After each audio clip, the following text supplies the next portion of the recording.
The Royal Rumble has been huge for the WWE for over the past 3 decades. Here are some of the interesting things that the WWE don't always tell you about the huge match. 10 shocking things you didn't know about the Royal Rumble. There was one before 1988. WWE likes to tell fans that the '88 Royal Rumble was the inaugural match. But in fact, it was the second. The first Rumble pay-per-view was in 1988, but there was a non-televised Rumble match a year before. It was famously just a test run for the match, and obviously it went well if the event is still going strong 30 years later. Bo Dallas is younger than the match itself. The Rumble has been a staple of the WWE for decades, and history was still being made in the last few events. In the 2013 Rumble, NXT's Bo Dallas made his main roster debut, and history in the process. At just 23 years of age, he was the first person to compete in a match that was younger than the match itself. Finlay is the only star to ever be disqualified. For years, there's been an understanding that the Rumble is a no DQ match. So how did this happen?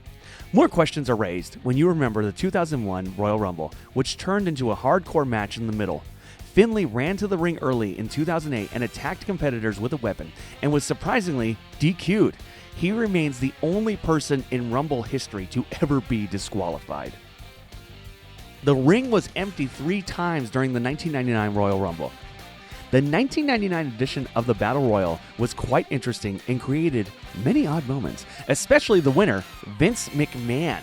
The ring was empty on 3 separate occasions, making for quite a boring match for fans during these periods. This can be attributed to the Ministry of Darkness, who kidnapped 2 of the competitors, making the fans wait awkwardly for 2 or more performers to come to the ring. Ted DiBiase Jr and Senior. Many father-son duos have competed in the Rumble, but none have had the success of the DiBiase clan. The father-son combination are the only ones to have both reached the Final 4 of the match. Ted Jr. did it in 2009 with his Legacy Pals, while his dad lasted up to be the Final 4 in 1989, 20 years earlier. This will definitely be one that's hard to top. 3 Rumble winners have never been WWE champs. Around 70% of the Rumble winners have gone on to win WrestleMania, making it surprising that 3 winners have never won the title.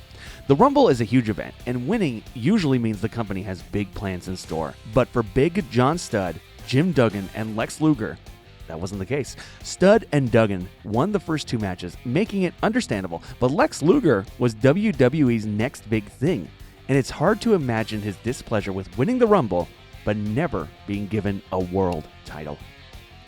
The first Rumble match didn't headline the pay-per-view. The match itself is obviously the highlight of the event, as people wait all year. The other matches on the card are often forgotten. This makes it such a surprise that the Royal Rumble match didn't even headline the first pay-per-view. Not only this, but on 5 separate occasions has the match been pushed aside to see another as the main event. The first is most notable, however, as it was main evented by the Islanders versus the Young Stallions. I don't remember it. Triple H and Bob Backlunds' Ironman efforts.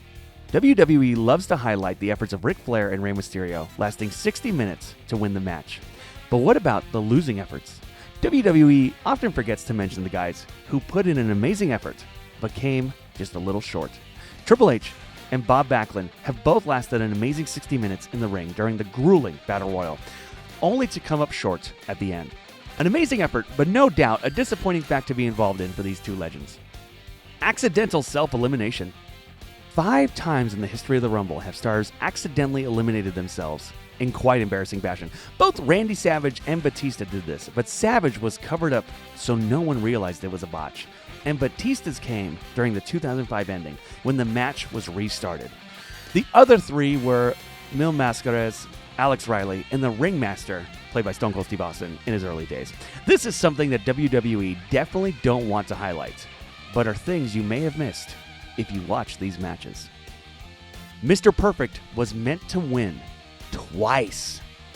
This is, of course, just speculation, but it's disappointing considering Mr. Perfect is one of the best wrestlers of all time.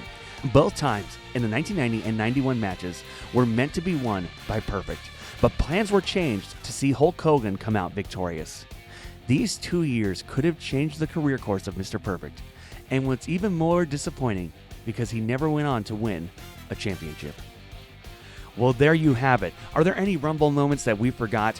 What's your favorite Rumble moment? Let us know in the comment section below. Don't forget to like this video, share it, and subscribe to The Sportster on YouTube.